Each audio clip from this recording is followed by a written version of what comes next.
For tonight's question time, we've come to the Welsh capital of Cardiff. Labour has dominated Wales for over a century, both at Westminster and in the last 25 years or so here in Cardiff, the seat of the Welsh devolved Parliament, or Senedd. But with economic winds blowing hard, UK and Welsh Labour is under pressure, with both Reform and Plaid Cymru polling strongly ahead of next year's Welsh election.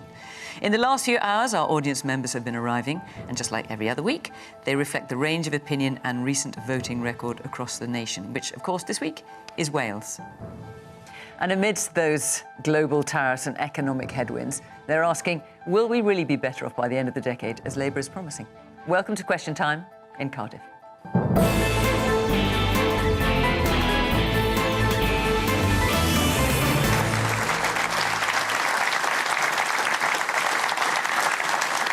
From the UK Labour government is Chris Bryant. He's a minister in the Technology and Culture departments and has been an MP since 2001 in what is now the seat of Rhun and Ogmore, 30 miles or so along the road. Mims Davies is Shadow Secretary of State for Wales, having previously served as Employment Minister in the last Conservative government. In July's election, the Conservatives lost all 12 of their Westminster seats here in Wales. The leader of Plaid Cymru for nearly 2 years now is Rhun ap Iorwerth. Plaid are committed to Welsh independence and have 12 seats in the Senedd. That's a fifth of the total. The journalist and commentator Emily Sheffield has been deputy editor of British Vogue and also ran the London Evening Standard. More recently, she advised the Conservatives during last year's election and now also works in AI. And Shavanah Taj has been General Secretary of the Wales Trades Union Congress since 2020. The organisation looks after the interests of around 400,000 workers.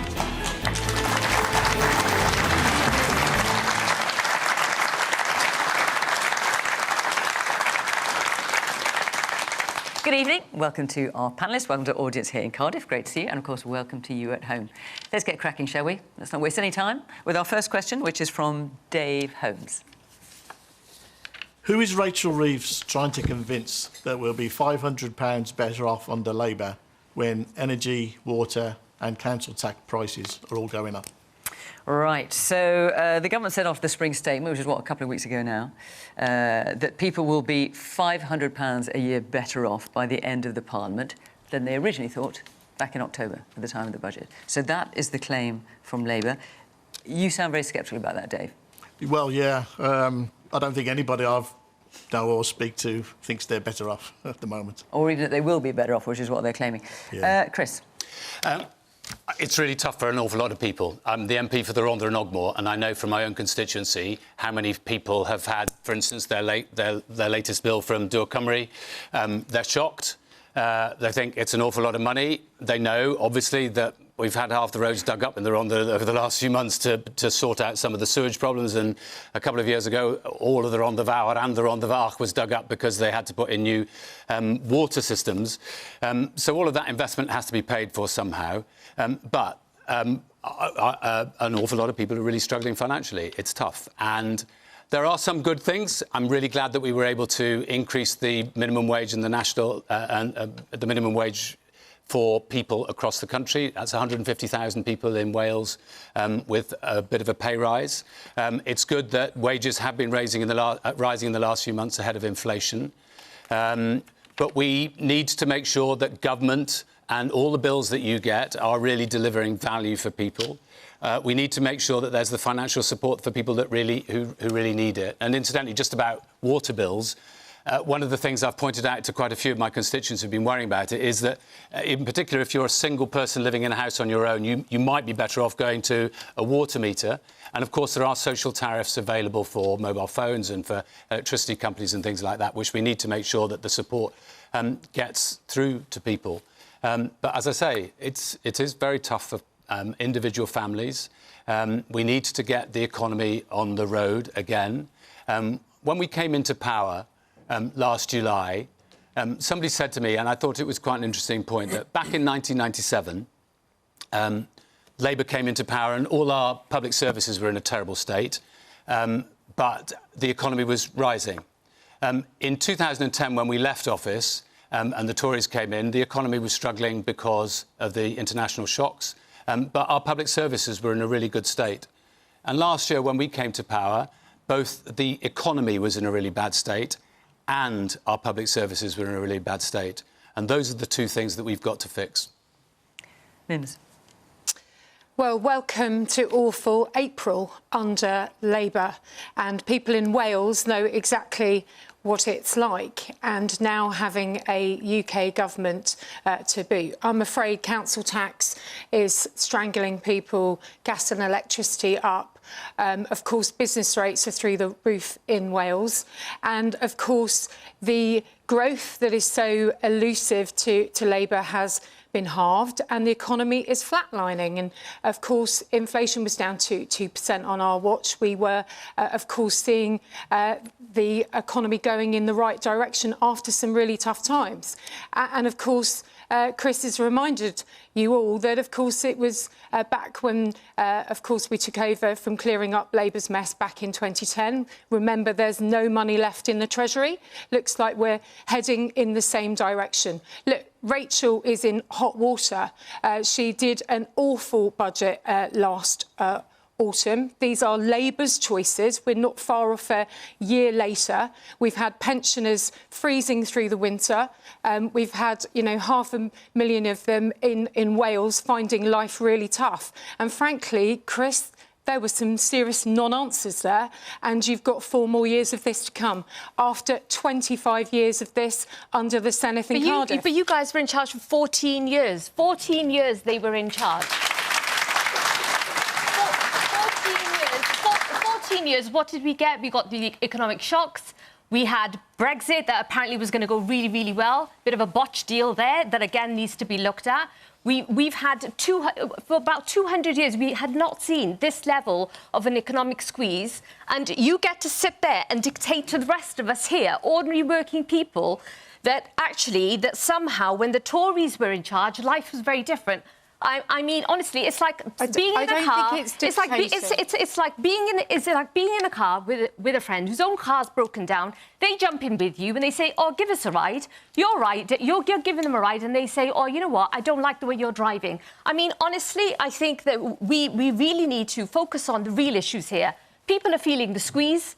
It is really difficult out there. The average worker is continuing to feel austerity. 1 in 6 workers are skipping a meal on a daily basis. That is the reality. They are still having to make a decision between heating and eating. That hasn't changed. And that is the reason why the Make Work Pay agenda is going to be critical. That is the reason why we are pushing the government to make sure that they ban zero-hour contracts, that people get rights to sick pay from day one, and that these exploitative practices of things like fire and rehire become a thing of the past. OK, lots of hands up. Let me hear from some of you. Yes, the woman in the black top there. My family has recently been informed that our water bill is going up £209 since last year, and so many other families in the same situation, while the Welsh water CEO has reportedly made £100,000 in just 1 year. How much longer will politicians allow water companies to pollute our waters and rivers and prioritising... Sorry. Well, prioritising their salaries, I guess. Prioritising the profits of their wealthy shareholders. And I have to say, this is not something that comes exclusively to Wales. Well, it's different in Wales because Welsh water is owned in a different way. Sure, but all I'm saying is this is a question we've had on a number of occasions. Yes, the man just in front of you with the glasses. You mentioned about the EU. Today they've got 20% tariffs. We've got 10%, so I think we've done all right there. And as for the Labour coming in, all about change. I can't see any positive change whatsoever so far. Well, for instance, to respond to precisely the points that were just made, we are banning exploitative zero-hours contracts. I think that's better for workers. We are making sure that people will be getting rights from the day that they start in work. We're going to be making sure that we end that foul practice of fire and rehire, which simply put people on worse wages than they were on previously. There's lots of other things. We're going to build more homes in this country because people need homes, and there's a whole generation of people who don't stand a chance of being able to move into, even rent their own home. And I think that some of the decisions that we've had to make, for instance, standing by Ukraine and making sure that the money is there for the defence of this country, are really important decisions. All right, let me hear a bit more. Yes, woman there in the stripy shirt. So I'm a 29-year-old doctor. I'm disabled. I have been told my entire life, if you work hard, you will get rewarded. My sister also has a degree. Both of us are working hard, but we are not likely to have the same wealth my parents have had. I'm not likely to own a house by the time I'm 30. I would be irresponsible if I brought a child into this world because I don't have enough money to go from paycheck to paycheck, because as a doctor, the government, irrespectively today, didn't even meet our pay needs that they agreed on when we ended the strikes. And then to face that, I am looking at, again, unemployment next August. I want to be a GP, but there's only 4,000 spots for us in the UK to train, and there were 15,000 applicants. So how are you going to address rising bills? But even though we have respectable jobs, we might be facing unemployment ourselves in the NHS. And can I just ask you, who do you hold responsible for that? Pardon? Who do you hold responsible for that? So I hold, so in terms of recruitment, do you mean? Well, no, I'm just thinking the situation you're in. You're saying, you know, I've got a decent job, a really decent job, you can't afford a house, all that. The decent jobs is within the NHS is that Wes treating, there's been stagnant. There's basically been no increasing higher training positions in the past 10 years, and we're also competing with doctors all over the globe. Okay. In terms of bills, etc., that would need to be dealt with within Wales, England, Scotland and Northern Ireland, etc. Okay. But the whole, if you work hard, you will be rewarded, has gone out of the window, in my opinion. And that's not how it feels to you? It's not how it feels to me. Could I please answer some of this? I'm very sorry to hear you haven't got the training places, and I think it's a real shame that Labour haven't done that, but I would like to say that it was the Tories who did reduce some of those training places, but Labour did promise us change, and we're 8 months in and we're still waiting. And then I can see, because you're desperate to jump in, but I'm going to carry on at this point. To answer about your unemployment and why you feel that you work really hard and you're not getting any benefit, we are stuck in a high-tax, low-growth economy. Now, Labour can say they inherited lots of problems, and they did inherit some of those problems, but my concern is we are 8 months in, and I still have not heard a convincing argument from Labour or a convincing plan how to get us out of this trap. And what I would like to come back to, and I agree, I think your housing, your building houses is a good thing, and the OBR have just said that is going to drive some growth. But unfortunately, in that last budget, in Rachel Reeves' first budget, this government took really big anti-growth measures within that budget. And those included putting huge tax rises on business, which have ended up being a jobs tax. We are seeing companies pulling back on jobs. We also saw that when they first came in, they really talked down our economy. Now, you said our economy was in a massive mess when Labour came in. Actually, there was growth, and then it plummeted again. The economy was recovering, I agree, from a very low base, but we have come out of pandemic and the Ukraine war. And to follow on top of this, I agree that workers need to be protected, but Labour are coming in with an absolute hammer against those. They're talking about very extreme measures that happen with very large companies. There are lots of small to medium-sized businesses where Rayner's huge employment rights package is going to absolutely hammer them. Now, my husband works in hospitality. He employs 65 people. Many of those are young people.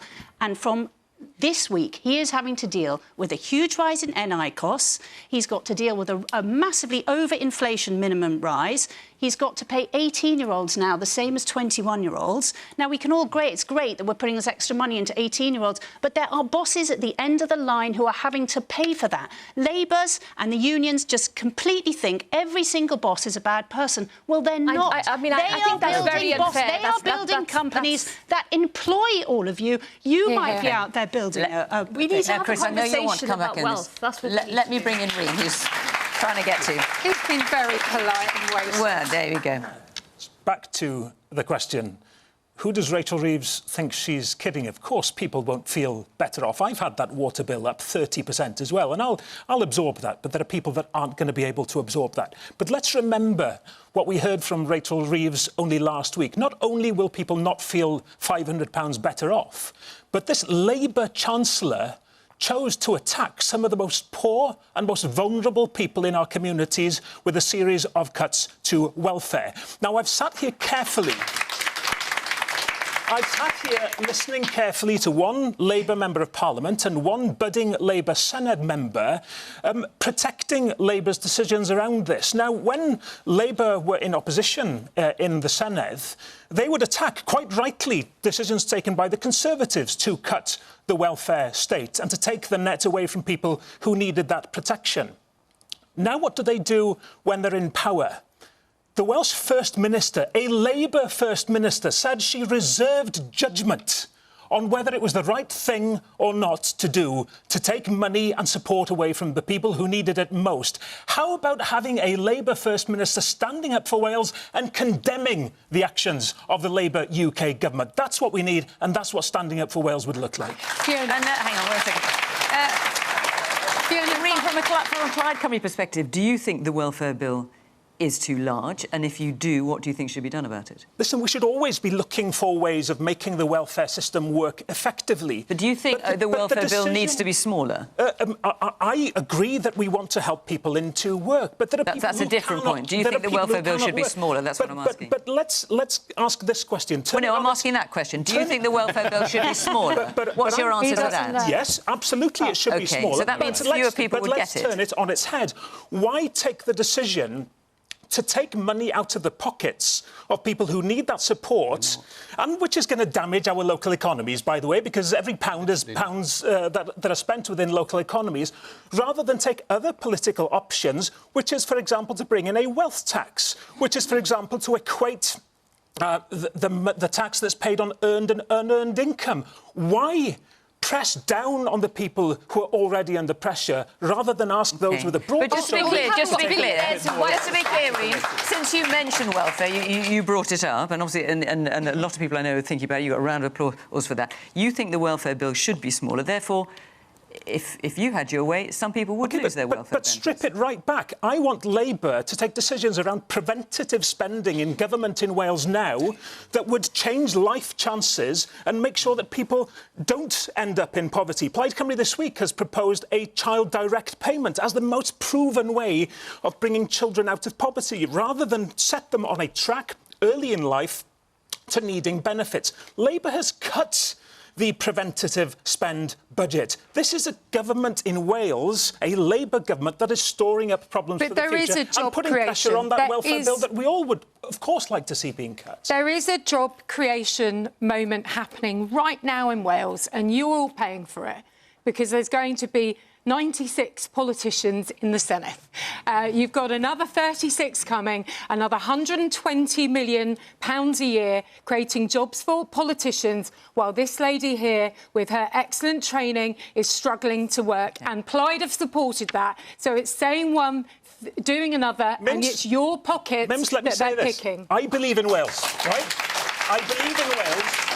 And I believe in giving Wales the best opportunities. I believe in creating the best job opportunities. I believe in having the best possible democracy here in Wales. And I don't believe in selling Wales short and leaving us with a democratic deficit compared with the people in Scotland and Northern Ireland, for example. Why should we put up with that? It's been 25 years. 25 years, no change with Labour at the helm. I agree entirely. All right, hang on, you pair. Let me hang on a minute. I was just going to be a conversation with you two, which is fascinating, of course, but I do need to bring other panel members in. So, Chris, there's also been, you heard a lot of criticism about what Labour have been doing, what the government has been doing. Do you want to respond before I move on? The first thing I want to respond to was the point about the NHS and the state of the NHS. Look, one of the single biggest challenges facing the UK at the moment is, both in Wales and in the whole of the UK, is the state of the NHS, getting waiting lists down so that people can actually physically get back into work, apart from anything else. We've got to do that. That needed two things, I think: reform and money.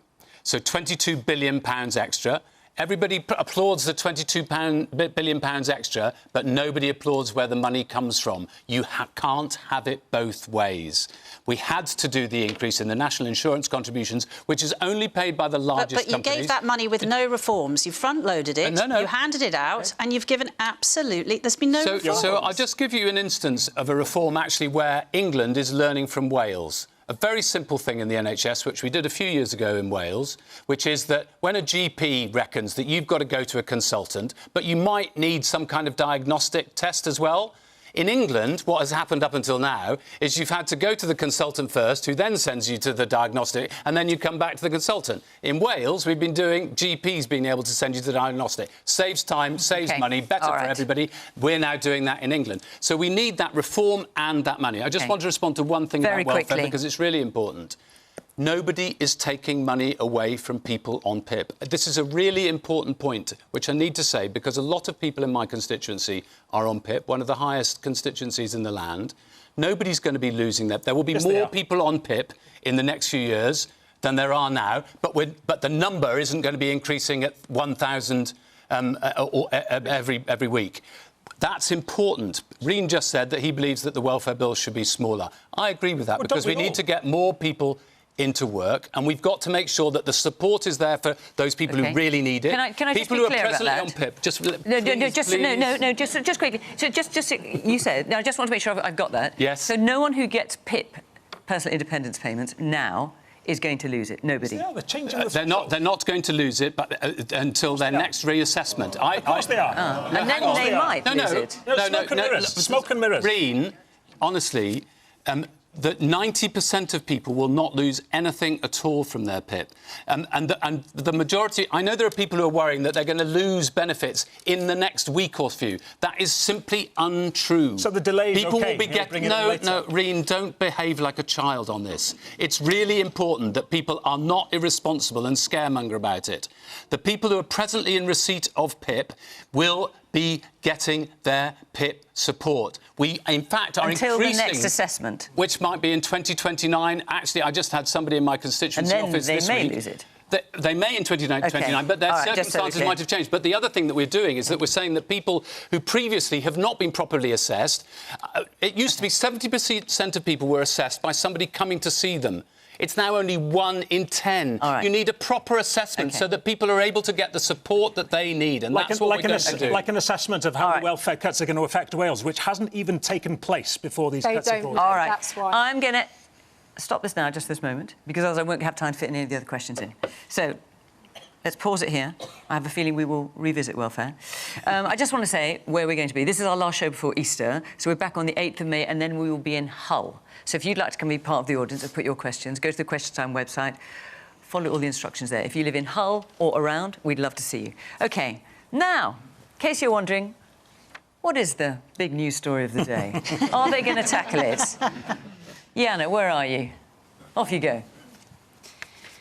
With the US imposing tariffs on the UK, including British steel, what should the UK government do to prevent further problems and to protect our industries? Right, so unless you were on Mars yesterday, you will know that Donald Trump unveiled that kind of that board, didn't he, in the Rose Garden of the White House, with global tariffs of varying kinds across the globe. As has been mentioned already, the UK has a tariff of 10%. That means a tax of 10% on anything that we export to America. And that's on top of the 25% tariff on cars entering the US from the UK and also on steel and aluminium.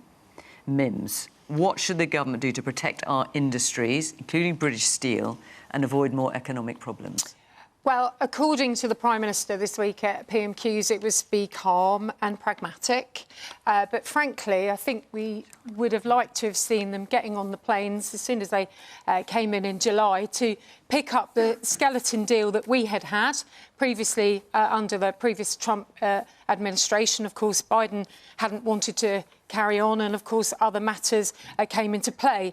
But frankly, it's been just sitting there waiting for several months. And we now, because of the Brexit dividend, it's not Labour that have got us the 10% here. Is it a dividend? I mean, that's just loads of countries got 10%, and they've not done Brexit. Let's admit it's no better than Costa Rica of or the Congo, but it's better than the EU. So, you know, in terms of the challenge that we've got, look, we need to get the carve-outs, we need to get the trade deal, we need to go back to those past negotiations. We had 8 statewide memorandum of understanding works that was paused by the Biden administration. Labour never backed any of our trade deals, so they're going to have to start to work to get one themselves and make sure that they really use this opportunity to you know, and I believe in free trade, to break down this complexity and make sure that the fact that Trump admires the UK, has a strong affection, we've got to give him more than a letter. We've got to give him the opportunity to freely trade with us, break down those trade barriers and not be dragged back to where we've been before, and make sure that our domestic entities, our farmers, make sure that we get the right deal for all of the sectors, because Trump admires Britain. We admire America. We know that we need to work closely with them, particularly when geopolitically things are so difficult. So it's time for Labour to roll up their sleeves, get out there and get a deal. Can we deal with this issue of, because the tariff on the UK is less than Europe, you know, we should somehow be celebrating and thank this supposed Brexit dividend, which has cost us billions and billions of pounds, of course. I agree with the commentators. I think journalist Will Hayward, who said it's a little bit like hiding behind the playground bully because your mate's been thumped harder than you have, so you're thankful for that. We're all suffering because of this, and you need to stand up to bullies. You have to stand up to economic bullies. What would you do? And the way to deal with that, and the way to stand up is together. Now, I'm a proud European and always have been, and now is the time, surely, to be building those links again with our European partners. My party believes, as do I, that you know, being in the customs union and the single market surely should be something that we do now, because Trump says he wants fair trade, free trade and fair trade. I don't believe him. He is a transactional president who believes that somebody has to win and somebody has to lose. But I tell you, nobody is going to win in this trade war that he has instigated, and we have to stand together with our European partners in particular in order to help our business.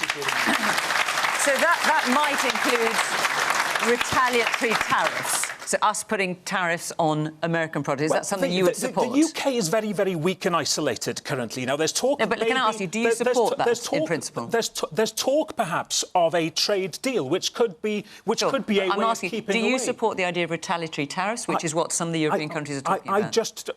Europe together, I think, you know, unfortunately, in this kind of trade war that we have, there has to be an element of that. The UK, though, is isolated, and there are very few levers that the UK has. And to anybody thinking that maybe this trade deal that may or may not be coming in the next few weeks will involve some sort of altruism gift by Donald Trump to the UK, he's not into altruism. He's not into altruism. He wants America to win and everybody else to lose. And we have to be very, very clear who our friends are. And surely at this time it has to be our friends in the European Union. All right, look, lots of hands up. I'll come round. Yes, the man in the black T-shirt, yeah. What could the government do in the future to help the steel industry, especially in South Wales? All right, let's come on to that. Let me go around the audience a bit more and we'll come back to that. Yes, man there in the blue shirt. Rhun, you were just asked a direct question about what's your policy in response to Trump's tariff, and your policy was to stand together. That's not our policy. And I think people have criticised Trump for being a transactional president. I think what Trump's done, whether you agree or disagree, he's put a vision out for what he wants to achieve for his country. In this country, they've had Liberation Day. I think we're in Groundhog Day. What is our vision? There's a lot of people talking. There's no actual clear vision on what our policies are. I think in Wales in particular, under Labour government, we've become the ultimate nanny state. I think the biggest policy that's been given the most publicity was changing the road limits from 30 miles an hour to 20 miles an hour. And 2 weeks ago, the biggest news story was, should we be allowed confectionery in the front of shops? You know, that's the state the country's in. With all due respect, none of you on the panel inspire me at all. And I think that's why a lot of people have voted for reform just out of desperation. And we're at the point where we have complete lack of leadership. Where are our leaders coming from, and how can we encourage people to get into politics? Let me hear a bit more from our audience. Man in the red T-shirt. So Keir Starmer has been over to America and has already offered him a state visit to this country, and yet we've still been tariffed by 10%. What happens if a Labour government cannot get a trade deal with the US? OK, and look, there's three of you in a row there. Let's just hear from all three of you quickly. Yes, man in the suit and tie. For me, I think there were trillions knocked off the NASDAQ this morning. Goldman Sachs has come out and said 35% chance of recession in America as a result of this. Yeah. It's a very fluid situation, and I think if we jump very quickly, we could jump the wrong way. OK, and the man next to you. My main point would be that Mims here nodding her head about certain points people are making in the audience, but the only thing you've said is that we should pander to Donald Trump. And there are alternatives to that. You nod that we have to decide a policy direction, but you only speak about one. There are alternatives being presented on the panel, but as the gentleman to my right said to me, there is a need for a discussion about these things. And we need to not just say, we have this relationship with America, we need to just follow that and hope it all goes well. We do have a relationship with Europe, and that is an option. Yeah. OK, Chris, what should the UK government do to protect our industries and avoid more economic problems? Well, I think the single most important thing was what was just referred to by the gentleman, which is I don't think we should be jumping around all over the place in a very fluid situation. I think we need to be as cool as cucumbers. I think, of course, I mean, the previous government negotiated a terrible deal with the European Union, and we've got to reset that relationship because that trade is important. I think Mims basically just said that they failed to negotiate a deal with the United States. That was the sum total of what she said. And we need to do better. So I think we need to do something. We have met both in the previous administration since we came to power in last July and with the new administration as fast as we possibly can. We've had very good discussions, but we should think of this as the start of a process, not the end of a process. And, of course, we want to get to a good trade deal. But I think it's a matter for calm rather than for simply shouting off and getting things off our chest. And I simply think it will be irresponsible in the extreme to say we've got to choose either Europe or the United States of America. We want to trade with both. Okay. I mean, Wales has about £2.32 billion worth of exports to the United States of America, actually less than the imports, about half the imports. And there are issues that are very specific to Wales that we need to address, automotive industry. Well, let's talk about steel, because the man there... Hang on, just one second. The man there... Let's get his question answered. The man there mentioned steel, and, of course, we've got Port Talbot, which is not very far from here, run by Tata Steel. They're saying they've been running at a loss pretty much since they opened it. Lots of job losses, 2,500 at least job losses with the closing of the blast furnace. There's now an electric arc furnace being built. And there's now 25% tariff on steel and aluminium going to the States. What is the future of steel in this country now? Is there an argument now for nationalising steel, for weapons production or whatever else it might be? Or should we just reconcile ourselves to the fact there's going to be a tariff and people are going to lose their jobs? We're talking specifically more about Scunthorpe at this stage. Well, there's Scunthorpe as well. Discussion for nationalisation now. But also that there's clearly there could well be an issue around Port Talbot as well. Well, first of all, we've got to do things around the workers who have been employed already and have already lost their jobs and are moving on to other jobs, and that's why I'm glad that we were able to negotiate a deal and put the money in, which wasn't previously available, £80 million, I think, and we've been able to announce another £3 million for mental health issues, which a lot of people are needing to address in that community Chris, at the moment. Labour missed the boat completely on Port Talbot. Plaid Cymru put forward proposals, say, look at everything, including nationalising. Surely, for the Welsh economy, for those communities, for the strategic interest of the UK, surely look at all the possibilities, including nationalisation. Now the blast furnaces have gone. They have gone forever. And Labour was sleeping. I just wonder if the government's position is changing, because Jonathan Reynolds was asked about it 3 times today. Did he rule out nationalisation? And conspicuously, I think we've got to keep everything on the table as we consider what happens to an industry which is absolutely vital. I've always argued that we need to be able to make virgin steel in this country, because that's important for our armed forces. And as we look forward to the result of what we're saying about increased spending in MOD, it may be that these are the kinds of issues that we need to address. But I always get slightly worried when the immediate instinct is just to have a banner headline of nationalisation, as if nationalisation will always sort things out. I'm not sure that is necessarily the right route. When you look at how many people are employed in different sectors in the UK. You've got to assess all of those different sectors. As it happens, creative industries, which I'm responsible for, 1 in 12 people in the UK now work in the creative industries, which far eclipses many of our other industries. We need to protect them all. I'm glad that we've been... And I really wish that we'd come to power before last July, because there was a time at the beginning of last year when real intervention could have saved all of those jobs in Port Talbot. But the electric arc furnaces are coming in this summer. I was in Port Talbot not that long ago.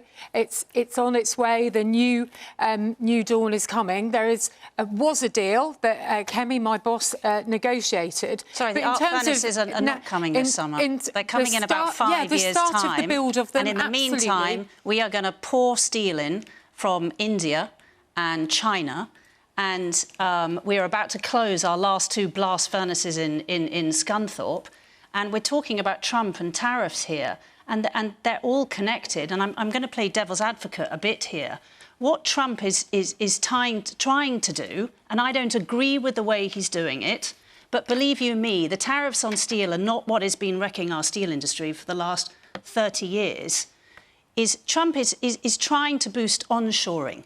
He knows their manufacturing base has been hit really hard, and lots of communities have been hit really hard, just like Port Talbot has. And I'd just like to say at this point, my heart goes out to the 2,500 men and women who lost their jobs, and many of them are having severe mental health problems at the moment on the back of that. And what he wants is better paid jobs. He wants to incentivise domestically produced goods, and on the back of that, drive economic growth. But Emily, if I might just very briefly... No, because you've spoken a lot, actually, and so let's let me speak for a bit. Now, I don't think tariffs, it's a really blunt instrument, but I think there are lots of communities in this country who can agree that since China really came on as an economic power since 2001, many big companies, global companies, have offshored labour, offshored manufacturing, offshored industry, and in the meantime, which has meant that our own industries, our own jobs have got absolutely kicked to hell, steel being one of those. Now, we have not helped in this country because, and I can see the unions nodding here, we've not helped our industries in this country. In the lead up to 2010, we lost 2 million manufacturing jobs in the space of 8 years. Now, I'm not blaming it on Blair. 800,000 jobs. I'm not blaming in that on Blair, at risk, actually. but what Trump is trying to do is saying that maybe the offshoring, that globalisation has not worked for everybody. It certainly has not worked for the steel industry, and the 2,500 people have just lost their jobs. The other 2,000 are about to lose their jobs in Scunthorpe. Cheap Chinese steel has been swamping our market. So before we chuck everything at Trump and saying everything he's doing is completely wrong, well, actually, I think the sentiment of a lot of what he is saying, we need a bit of that in this country. Instead, what we're doing at a time of our steel industry has been at its absolute weakest, driven by the EU, which I know lots of people in this audience think the EU is the absolute bee's knees. But do you know what they did? They put huge carbon levies on our steel industry.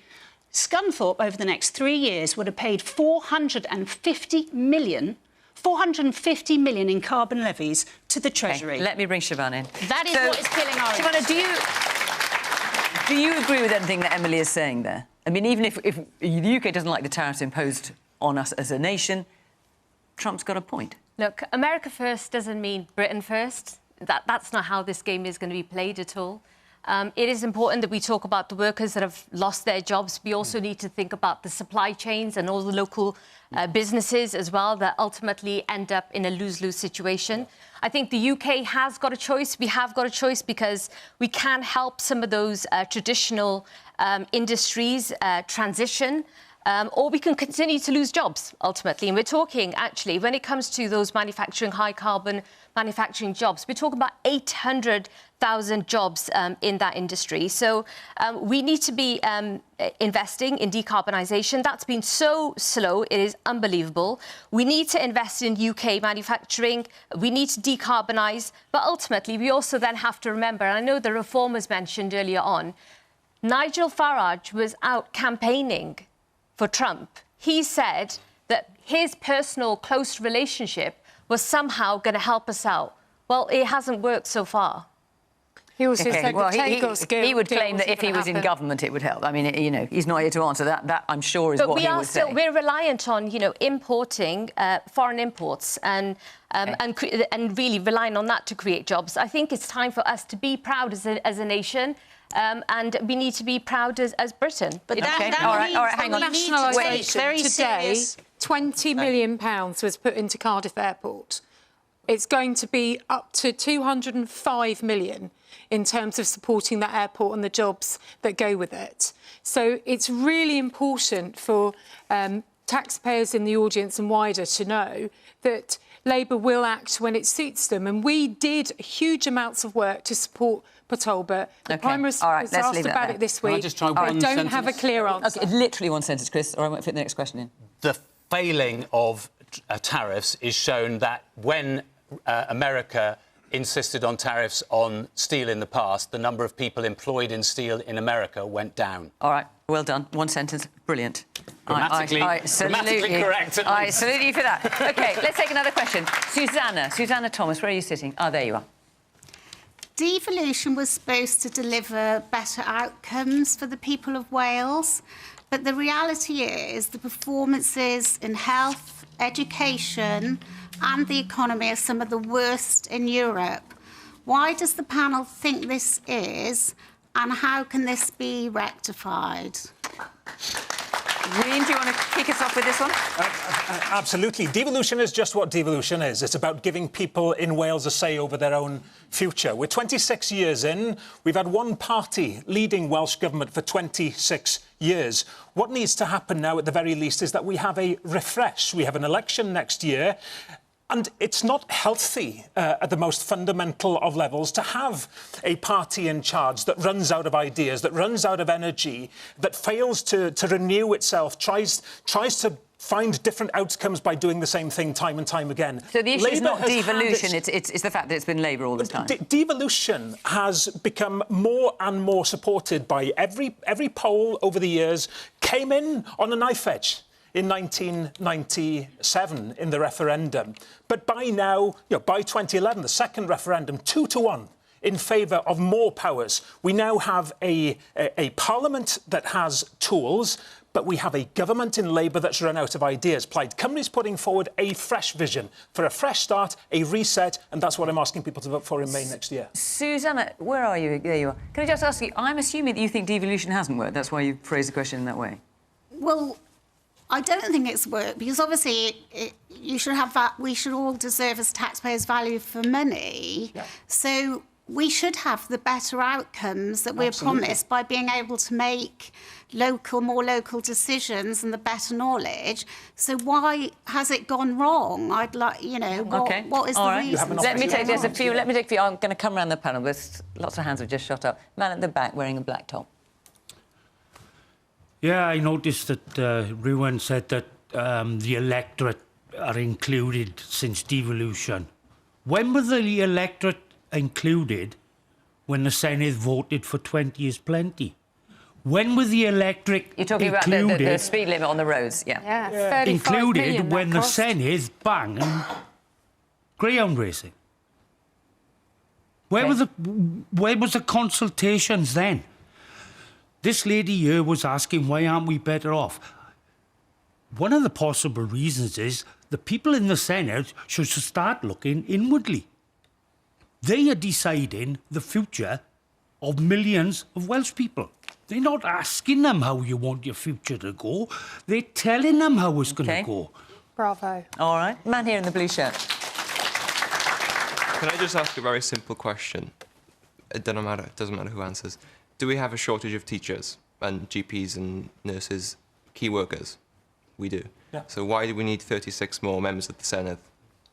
OK, let's come to this, because this is the second time it's been mentioned now. OK, so not everyone at home may be aware that a decision has been taken in the Senedd here to increase the number of MSs, members of the Senedd. So it's going to rise from 60 to 96 at the next election. So just for reference, compared to the three other biggest nations, so Scotland and England, that is the most... And Northern Ireland. But I'm not sure if it's the case for Northern Ireland, but compared to the other two, let's say, that is the most politicians per head of population, but actually the least powers. So why is it a good idea, Rhun? We touched on this earlier. I don't believe that Wales should be democratically shortchanged. It's as simple as that. It's no coincidence that Wales was given fewer powers and fewer members in our parliament. Why do you need? Hang on. Why do you need back in 19? Why do you need one member of the Senate? But let's. Now, hang on. Let's just get this, because not everyone will be aware of this. Why do you need one member of the Senate per 32,200 people in Wales? In Scotland, you've got one MSP per 42,000. What's the figure now in Scotland? In Scotland, it's one MSP per 42,000. In England, it's one MP per 104,000. So why in Wales do you need it per 32,000? This is redressing that democratic deficit that there has been since 1999. But why do you need more politicians per head? Let's put it in context, because that question, and I understand why people ask that question. Why do you need... I know it's not you, because this is a Labour decision as well, but why is it felt here at the Senate that the Senate needs more politicians per head in Wales than any other part of the UK? I believe we should have fair representation in Welsh democracy. So having more is fair? And having the numbers that we've had compared with Scotland and certainly Northern Ireland over the past 26 years, every independent study that has ever been held into the state of sort of Welsh democracy has said that we need the tools to do the job. Why have something unless you've got the tools to do the job? But on the financial side, it's very, very important to put it in context. These sound like big numbers. There's a job of work being done on the Houses of Parliament, refurbishment of the building in Westminster, OK? The estimated cost of that, I think, now is somewhere upwards of 20... Are we not quite far off the subject now, Rhun, in fairness? The question is... Hang on, we're not talking about Westminster. Rhun, I'm going to stop you, because that is just not... Devolution is... The question is devolution... Rhun, please stop talking. The question... No, because we're not talking about Westminster, the refurbishment of Westminster. We're talking about devolution was supposed to deliver better outcomes. Why is it not? I'm not sure that's got anything to do with the refurbishment of Westminster. I think it has, because the refurbishment of Westminster would pay... Does anyone else think it's got anything to do with the refurbishment of Westminster? It would pay for a stronger assembly for over 1,000 years. Just the work on the building. OK, all right. Look after the interests of the people and he wants to run Wales. We need the tools to do the job. Chris, hang on a second. Let me come to you, Chris, because obviously Wales is run by Labour and has been, for donkey's years. Since the last century. What's your answer to why Wales needs more politicians per head of the population than England or Scotland? Well, I think it needs more doctors and nurses more than it needs more politicians, is the truth. So do you think that's probably not a good idea? Well, it's the settled view. And it's the law, and it's happening. But it's about having more doctors and teachers. Oh, Rhun, honestly. It literally is. And you want Wales to be independent, and you want to run it, and you wouldn't have the money to be able to run it in the way that you want. Anyway, look... Well, Suzanne, the thrust of Suzanne's question is devolution supposed to deliver better outcomes, and she feels it hasn't. Yes. So I think there are things that we should be proud of in Wales that we did first, because of devolution. So, for instance, the smoking ban in public places happened in Wales first because Welsh politicians drove it through, and we should be proud of that. I know there are lots of people in my patch who think that chronic obstructive pulmonary disease killed lots of people in the Rhondda because of the mines. Far more people died because of chronic obstructive pulmonary disease because of smoking. So it was the single best thing that we did for the Welsh NHS. Secondly, we introduced free prescriptions in Wales. Other countries have followed. I think that really makes it possible for people to have the medical support that they need. But yes. Suzanne is referring to the NHS and education. Hang on one second, Emily. Suzanne is referring to NHS and education specifically. NHS is not doing so well in Wales, as you know. And in terms of education, the PISA rankings, it's doing very well. Can I just read out one fact? Can I just read No. Talking over you. Do you know what? I am taking control of this because you guys are just jumping here all the time. I'm not sure I want to be compared to Donald Trump, but anyway. What Suzanne is referring to is the performance of the NHS in Wales compared to other parts of the UK and the performance of education. Suzanne is nodding her head. And you know, as you'll know as well as I do, that Wales is performing poorly in the PISA rankings, which are an international rank of education. And Labour has been in charge for years and years and years. I was going to do specific about the NHS, if I might, first, which is it is good that we are now finally getting the waiting lists down. It's taken far too long for us to achieve that. I think we suffer from some of the problems that are endemic across the whole of the UK. Just for instance, we haven't got enough histopathologists in Wales or in the UK. Those are the people who, when you have a biopsy taken of your cancer, check whether it's really bad and you need to go in for more urgent care. But it's the idea that Wales is performing worse That's the point. And one of the reasons that we do that is because we are an older population, we have socio-economic problems, and for our NHS, one of the structural problems that we have is getting GPs, for instance, to work in the valleys and in a geographically dispersed area. And briefly, education. Why is it doing so badly? So I think there have been challenges. I think there are specific things that we are doing now which will transform this. One of the things I'm proud of is the new curriculum in Wales, which I think is much better than the English curriculum. One of the bits personally I'm proud of is that will have a creative education. I think every single child will benefit in Wales if they had a creative... But obviously, as I said, Wales has been in charge. Labour has been in charge in here for years and years. And I am proud of the achievements. Not of the education record, surely. But one of the spaces where... Sorry, Fiona. But one of the spaces where we do best is when there is a Labour government in Westminster able to deliver the financial resources to Cardiff that it really needs. And that's what we've been able to do in the budget. The single biggest increase in the devolution budget, and that has meant, just as a tiny instance in my local patch, we've been able to save a care home that otherwise would have had to close. Emily, I know you very much want to come in. I was just going to point out that you're talking about the NHS and you were going back to the past. Well, I understand why you're going back to the past, because you say your waiting lists have improved. I'm sure the audience know this, but the audience watching in the UK may not, and in England may not know this. The waiting lists are over 2 years in England, run under a Conservative government, are 3.3%. Does anyone in the audience want to guess what your waiting lists over 2 years are here? 23.3%. 23.3%. That is a staggering. And under Labour, while education in PISA, we have climbed up those grades, and now I can't remember the exact figure. Fiona, you might remember we're in like 8th in the world now for maths and English. In Wales, it's the worst. In Wales, you have plummeted.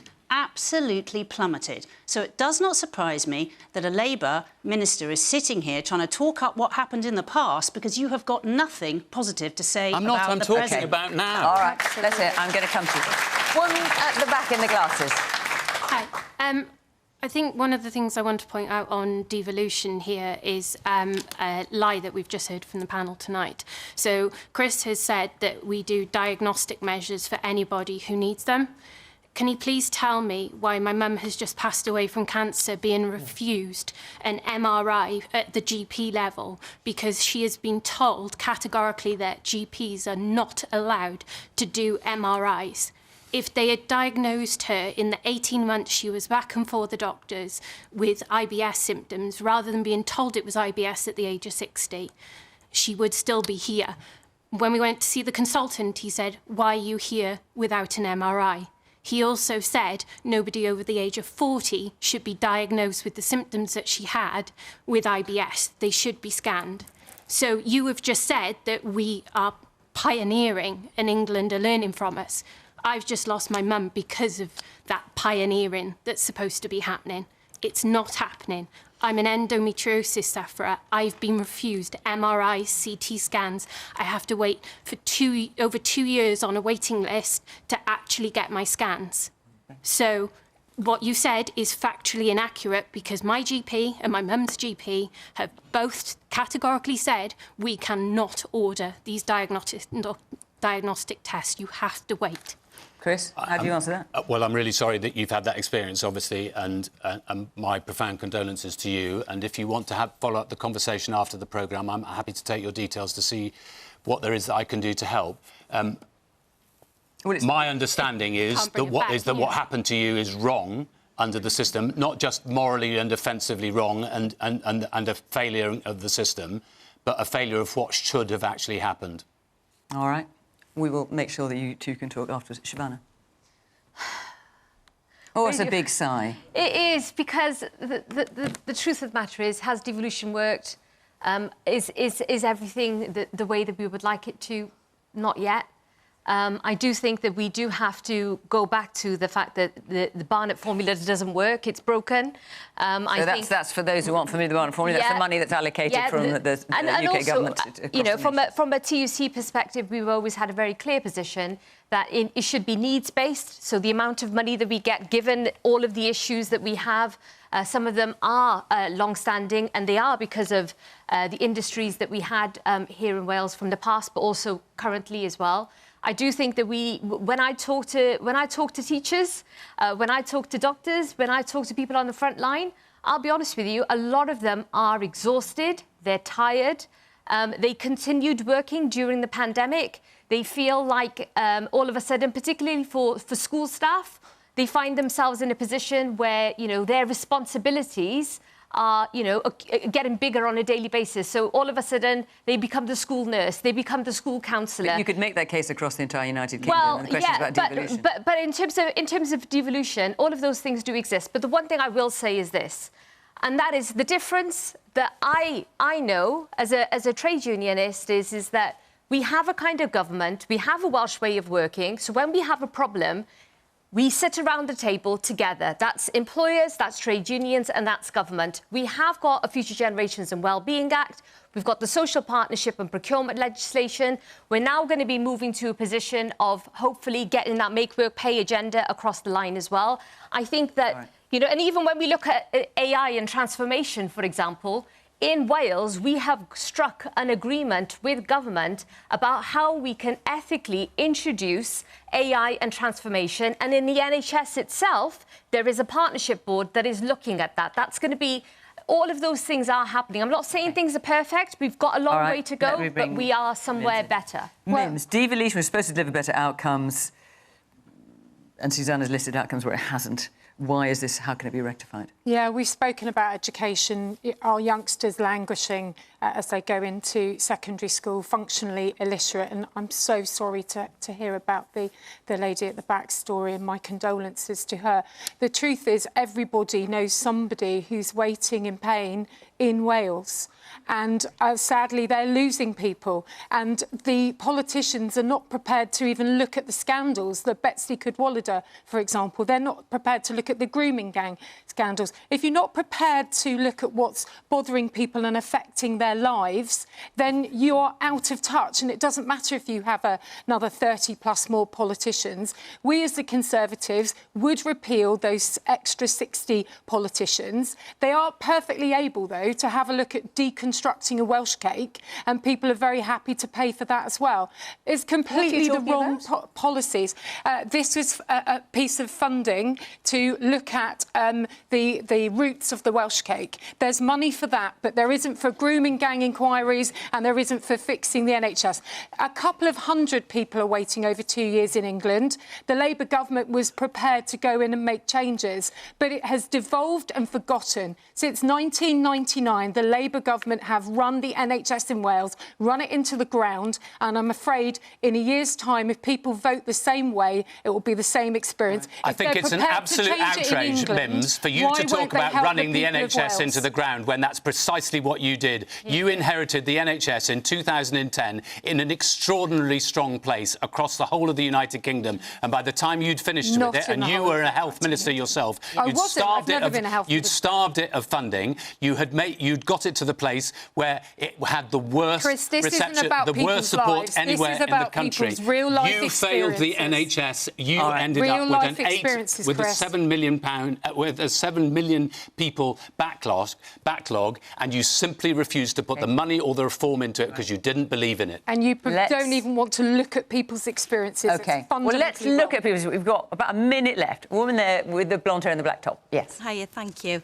I think it's important to highlight as well that the family court system is also failing. It's failing both in England and in Wales. I know that research from Dr Elizabeth Dolgano at Manchester University, it's also been reported by the BBC that both women and children who are going through the family court process are actually attempting to take their lives. Women are reaching out to me daily. I'm an IDFA, by the way, and a survivor myself. Women reach out to me every day saying that when they go into family courts, evidence of domestic abuse is simply not being tested within the courts, and women are not being believed. I actually met with a charity on exactly that yesterday, and I'm very happy to take that up for him. Woman in the black, do you want to make your point in 15 seconds? Yes, woman in the black top there. Let's get a microphone to you. Yeah, go on. 10 seconds. I'll try my best. I actually resonate with the lady behind her who said that there was a family member of hers that passed. My dad passed away a month ago today, and my mum retired a few years ago. She was an NHS pharmacist, became an unpaid carer, tried to apply for a blue badge, had a PIP that was in progress but got cancelled. Right, she got rejected for a blue badge twice. When will the system show any compassion? OK, we hear you. I'm afraid I'm out of time, so I'm not getting an answer, but you make your point very strongly. It was lively, wasn't it? It's keeping control of you lot. Oh, my goodness. That is all for this week from here in Cardiff. We are having Easter break, but we'll be back in Hull, remember, on the 8th of May. So don't forget to apply if you'd like to be part of that audience. For now, from Cardiff, bye-bye.